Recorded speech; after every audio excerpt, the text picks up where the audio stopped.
The story of the conquest of Mexico is not merely a tale of military engagement, but a collision of two entirely different worlds, each with its own complex theology, social structure, and imperial ambitions. In the early 16th century, the Aztec Empire, or the Triple Alliance, stood as the dominant power in Mesoamerica, ruled from the magnificent island city of Tenochtitlan. Under the leadership of Moctezuma II, the Aztecs controlled a vast network of tributary states, maintaining order through a combination of sophisticated administration and the constant threat of ritual warfare. To the east, across the Atlantic, the Spanish crown was expanding its reach into the Caribbean, driven by the promise of gold, the spread of Christianity, and the personal ambitions of men like Hernán Cortés. In 1519, defying the orders of the governor of Cuba, Cortés set sail for the mainland with a modest force of roughly 500 men, 11 ships, and 16 horses.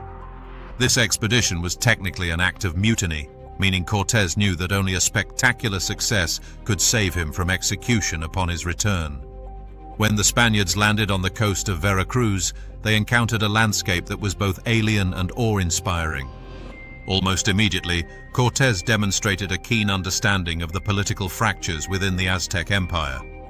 He realized that many of the indigenous groups, such as the Totonacs, were resentful of Aztec hegemony and the heavy tributes demanded by Tenochtitlan. By positioning himself as a liberator or a powerful new ally, Cortés began to build a coalition that would eventually swell to include tens of thousands of native warriors.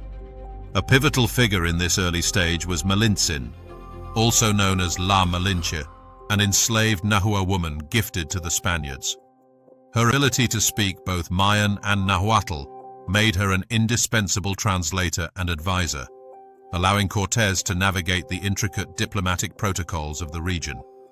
As the Spanish force marched inland toward the Valley of Mexico, they encountered the Tlaxcalans, a fierce people who had long resisted Aztec encroachment. After a series of brutal battles, the Tlaxcalans realized the Spaniards' military potential and formed a permanent alliance with them, providing the manpower and local knowledge that the Europeans desperately lacked.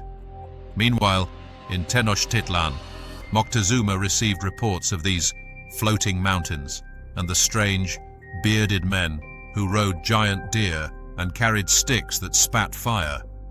The Aztec ruler's response was characterized by a mix of caution and religious uncertainty. Some accounts suggest he feared Cortés might be the returning god Quetzalcoatl, though modern historians often view this as a later Spanish fabrication to justify the conquest. Regardless of his motivations, Moctezuma chose a path of diplomacy, sending lavish gifts of gold and feathers to the Spaniards in hopes of persuading them to leave. Instead, these treasures only fueled the Spanish lust for wealth and confirmed their suspicions that a great empire lay ahead. The march toward the heart of the empire was marked by both diplomacy and extreme violence. In the city of Cholula, a major religious center and Aztec ally, Cortés claimed to have discovered a conspiracy to ambush his troops. In response, the Spaniards and Tlaxcalans carried out a preemptive massacre, killing thousands of unarmed citizens in the city square.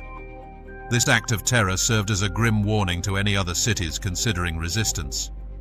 By the time the expedition reached the mountain passes overlooking the Valley of Mexico, the sheer scale of the Aztec civilization became apparent.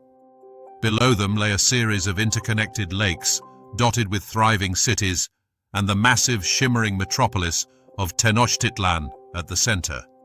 In November 1519, the Spaniards and their Tlaxcalan allies reached the causeways leading into the city. The sight of the city, with its towering pyramids, clean streets, and vast marketplaces, stunned the Europeans, who compared it to the legendary cities of romance. Moctezuma met Cortés on the Great Causeway, an encounter between two emperors that changed the course of history. For several months, the Spaniards lived as guests in the heart of the city, but the atmosphere was thick with tension. Fearing a trap, Cortés took the bold and controversial step of seizing Moctezuma as a hostage, forcing him to rule as a puppet under Spanish control. This fragile arrangement held until news arrived that a Spanish fleet from Cuba, led by Panfilo de Narvaez, had landed to arrest Cortés for his earlier mutiny. Cortés was forced to split his forces, leaving his lieutenant Pedro de Alvarado in charge of Tenochtitlan while he marched back to the coast. Through a combination of surprise attacks and bribery, Cortés defeated Narvaez and absorbed the new Spanish soldiers into his own ranks. However, in his absence, the situation in the capital had deteriorated into catastrophe.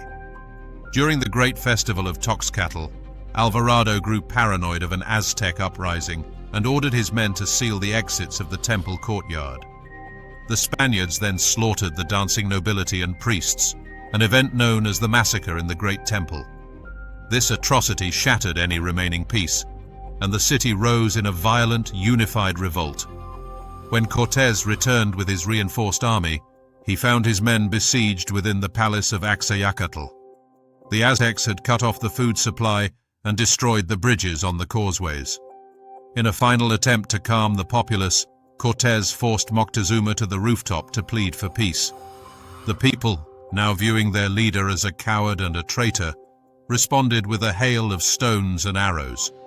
Moctezuma was struck and died shortly thereafter, though whether from his wounds or at the hands of the Spaniards remains a subject of intense historical debate. With their royal hostage dead and their supplies exhausted, the Spaniards attempted a desperate nighttime escape on June 30, 1520, known as the Noche Triste, or the Night of Sorrows. As they crept across the Tlacopan causeway under heavy rain, they were discovered. Thousands of Aztec warriors in canoes swarmed the causeway, attacking from both sides. The retreat became a slaughter. Hundreds of Spaniards and thousands of their Tlaxcalan allies were killed or captured for sacrifice. Much of the looted gold and the heavy artillery were lost to the depths of the lake. Cortés himself narrowly escaped, weeping under a cypress tree, as he watched the remnants of his army limp towards safety. The survivors retreated to Tlaxcala, where the alliance held firm despite the Spanish defeat. For the next year, Cortés meticulously planned his return. He ordered the construction of 13 brigantines, small maneuverable warships, which were built in the mountains, disassembled, and carried piece by piece to the shores of Lake Texcoco. During this interval, a silent and far more deadly ally arrived: smallpox. The disease, brought by a member of the Narvaez expedition, ravaged the indigenous population who had no natural immunity.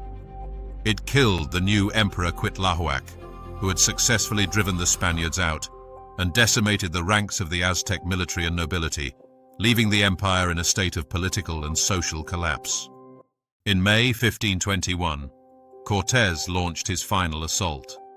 The brigantines allowed the Spaniards to dominate the lake, cutting off the chinampas, the floating gardens that provided the city's food, and blockading the freshwater aqueducts from Chapultepec. The siege of Tenochtitlan lasted 80 days and was characterized by unimaginable suffering. The Aztecs, under their final leader Cuauhtémoc, fought with a ferocity that forced the Spaniards to demolish the city building by building to ensure their advance. Famine and thirst took a greater toll than the sword, as the defenders were reduced to eating bark and leather. Despite the technological advantages of European steel, crossbows, and harquebuses, the victory was ultimately secured by the tens of thousands of indigenous allies who sought to end Aztec dominance. On August 13, 1521, Cuauhtémoc was captured while attempting to flee in a canoe, signaling the end of the empire. The once magnificent city was a smoking ruin, littered with the dead. In the aftermath, the Spanish began the systematic destruction of Aztec temples, using the very stones to build the foundations of Mexico City. The conquest was not just a military victory, but the beginning of a profound cultural, religious, and biological transformation. It marked the birth of New Spain and the start of a colonial era that would see the forced conversion of millions to Catholicism and the creation of a new mestizo identity that remains the cornerstone of modern Mexican society. The fall of Tenochtitlan was the end of one world and the violent, complicated beginning of another.